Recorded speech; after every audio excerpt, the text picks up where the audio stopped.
Hello, everyone. This is Devin Thorpe for the CrowdFundBeat, and I'm excited today. We have a very special, very fun conversation today. We have Lisa Katselas, who's here. She's producing a film called Somewhat Dead, a horror film, and she's crowdfunding the money for this.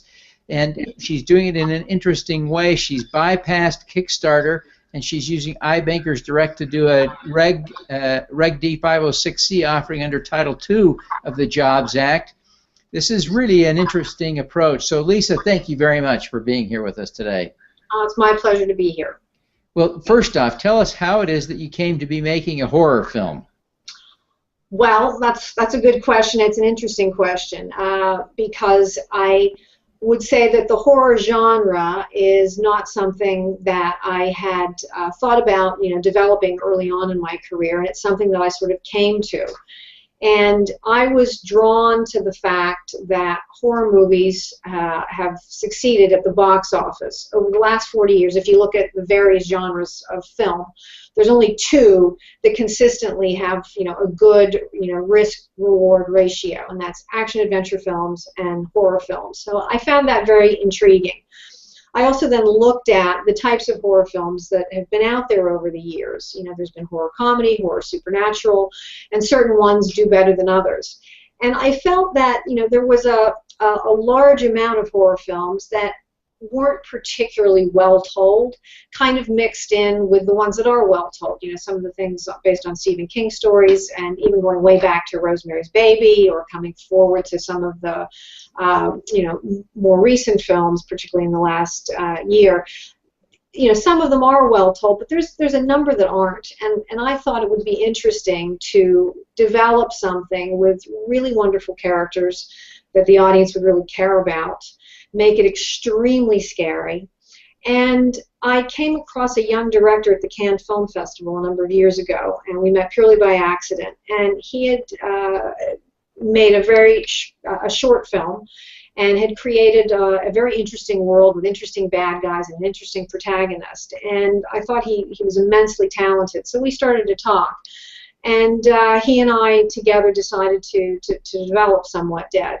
And it's taken quite a bit of time to get it right. I mean, I think people don't understand how long development can sometimes take. It can take a very long time. So this script has really been crafted in a particular way, and I'm very proud of this script. I think it's a very commercial script, and I think it's something that really good actors are going to want to play. I mean, that's another thing, that with horror films, you don't have to have an A-list cast. In fact, some of the best-known horror films, and particularly this year, the film Mama, The Purge, The Conjuring, all these films that have made a lot of money, they don't have, Angelina Jolie is not in these films. There are not, A-list actors in this film. You don't need to have those sorts of names. But I thought, why not have a horror film with really tremendously good actors in it who are drawn to it because of how well the parts are written, that has great dialogue. I also thought it would be interesting to have a film that would have you, screaming in fear one minute and then laughing the next. So the film sort of, developed into a horror comedy supernatural film, and it's really its own specific thing. And I'm really excited about it, and I think we're going to be able to get a tremendous cast attached to it. That's great. So a lot of people are crowdfunding for money for films. It's become almost standard now, but people are typically doing that on Kickstarter, where they're raising money that works out essentially as a donation or a prepaid purchase of the DVD. Right. So tell me, how did you come to decide to use an investment and equity approach through iBankers Direct? How did you come to that conclusion or decision? Right. Well, the reason I chose not to use Kickstarter and Indiegogo is that the amount of money that an independent producer like myself needs to be able to make a film is generally more than the amounts that people raise on Kickstarter and Indiegogo. Now, if you're a famous actor or a famous director, I know Spike Lee went on Kickstarter, Indiegogo, Zach Braff, the actor, went on. If you're a known entity like that and you have fans out there and you can say, hey, give me your $10, your $15, your $25 so that I can go make the movie of my dreams that I can't, currently make under the studio system, they then can raise potentially millions of dollars. But if you're an independent producer like me, people aren't going to be saying, hey, Lisa Katselas, I'm dying to give you my $10. They don't necessarily know who I am or know how great my script is, so they're not going to be inclined to do that. Now, I might be able to raise some money, but I'm not going to be able to raise the kind of money I want to raise. But that's only one reason. The other reason is, just as you said, these websites are donations, and I think it's very unfair that people are going to put their hard-earned money into a movie, and then if the movie makes millions of dollars, they don't get a return on their money. They don't get anything. It's just the DVD or the poster or whatever it is that they got. So I wanted to create a situation where an investor, whether they're sitting in Kansas or Maine or Massachusetts or Ohio or Arkansas, that they could invest in a Hollywood movie. I'm sorry, you don't want investors from Utah. That's sorry. Any of the 50 states, please, or anywhere in the world for that matter, so that they would actually really be in the film business. They would have an investment. They would have a net profit participation for the life of the film. And they would also share in all the ancillary rights. If there's masks or a video game or anything that comes off of the movie, that they would share in that revenue as well. So that's why I found the ibankersdirect.com the place to go, because people would have a chance to hear correctly about the film. I've made a video that I put up on the site that explains all about the film. My directors made a director's vision video, which is up on the site, so they can look at that. And then we've done a whole film plan. And it shows, how the investors, will get their money back, what their returns are likely to look like, what the film will do if it turns out just to be okay and not, fantastic. And obviously, if the film's a hit, people will be receiving, net profit on the film for a very, very, very long time. So a modest investment could, in fact, turn out to be something extremely lucrative. So tell us. Explain a little bit more about the structure of the investment. This is the golden age of investing, where you and I can talk about this now. 90 days ago or 60 days ago, you and I couldn't have had this conversation, but now we can. Tell us a little bit about how this works, because I think what you've described sounds like equity, but I don't think that's what you're offering. Tell us a little bit more about how it works. It is, in essence, putting equity into a film. But traditionally, film investment for equity investors has not put them in the best position in the past. It's allowed mezzanine financing and all sorts of other monies to always sit ahead of them, and the equity investor is always at the end of the line, so to speak.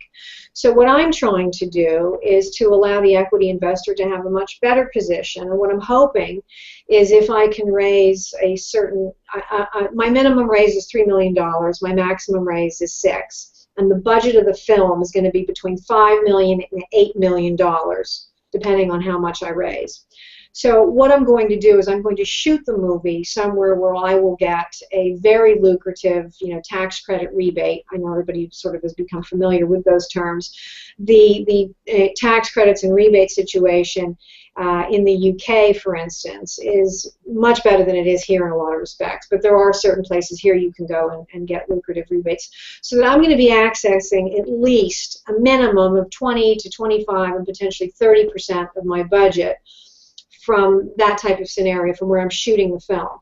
There are also government entities that will put in equity and sit side by side with other equity investors within certain places. For instance, I'm looking in Northern Ireland at the moment. I may end up going to shoot there because I might be able to access more money there.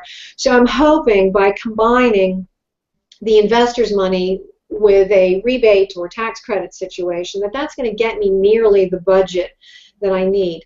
The other thing is that once have raised this equity, and the film is, a go, so to speak, I'm going to be able to act like a studio. Studios have the money, then they say, okay, now I'm going to make the movie, and they can go out and make actors offers. Independent producers don't have the ability to do that because we can only go to those actors that we know, that we have a relationship with before we've raised the money and say, hey, will you read my script? Because agents don't want you coming to them with a movie that's not financed because they don't know whether you're going to get it financed. And they only want their actors attached to things that are ready to go, because if their actors attached to something, they know that you're using their actor to raise the money off of. Hey, I've got Steve Buscemi in my film. Hey, I've got whoever. So, and what if you don't raise the money? Then it's reflects badly on their client that you weren't able to raise the $3 million, $5 million, $6 million on the basis of their client. So they're very resistant to that happening. So the only actors you often can get attached to projects ahead of time are things where you have a real relationship with the actor. Somehow you can get around the agent and get to them. Now, obviously, if it's a very high-profile director, very high-profile producer, they can get actors attached to things because they know they have a great likelihood of getting them made. But in the independent world, you really have to, be out there fighting to get the money. So I'm not making any offers to any actors before I have the money. I'm going to do what a studio does. So I want to be able then to, go to whoever I want, who I think is right for the part, and make them a real bona fide offer. It's a film that's happening. It's not a film that might happen someday in the future. Yeah. So that will allow me to get a much better cast than the average independent producer, who's out there with no money, just saying, please read my script and be in my film. Yeah. Well, that's really an exciting prospect, and really suggests a whole new strategy for filmmakers. It'll be interesting to see if your experiment works, which then begs my next question. How is it going? Are you seeing some success? How can you measure it yet on your crowdfunding efforts? Yeah, we can't sort of measure it. Can I just say one other thing before we move on to talk about that? The other thing I've done to ensure that I'm going to have a great cast is I've brought a casting director on board, who's one of the biggest casting directors in the movie business. Her name is Lisa Beach. You can go and check her out on IMDb. She's cast everything from Wolverine. Out this year were the Millers. She cast Scream 1, 2, and 3. She cast Girl Interrupted. Angelina Jolie won her first Oscar for that. About Schmidt with Jack Nicholson. She cast Horrible Bosses, Wedding Crashers.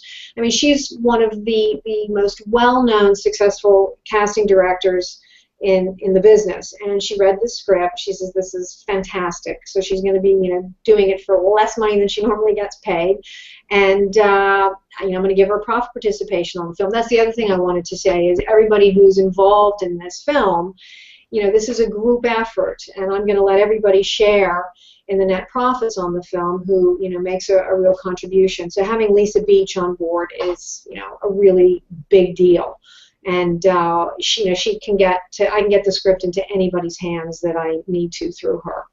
That's great.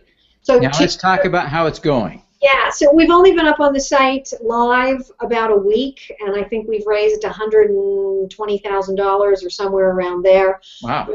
As pledges are made, the people need to be vetted and things. So I think it's still very early days. But the fact that people were willing to jump right in, during the first week and a half, I think shows that the thing's, going to have legs. And I'm very hopeful that over the next, few months, that people will really start to take notice. We're starting to do a bit of press now, and to get the word out to not the usual suspects, and we're trying to reach those people who don't have the opportunity to invest in a film. Well, Lisa, I really appreciate you making time for us. I congratulate you on your progress so far. I wish you all the best in completing a successful raise and making a great film. Okay, thank you very much. And if anybody wants to find out more about the film, you go to ibankersdirect.com, and it's very easy to sign up. to have a look at the offering documents and the videos and to learn more about the film. Okay. Fantastic. Thanks for having me. All righty. Let's do some good. Okay. Bye bye.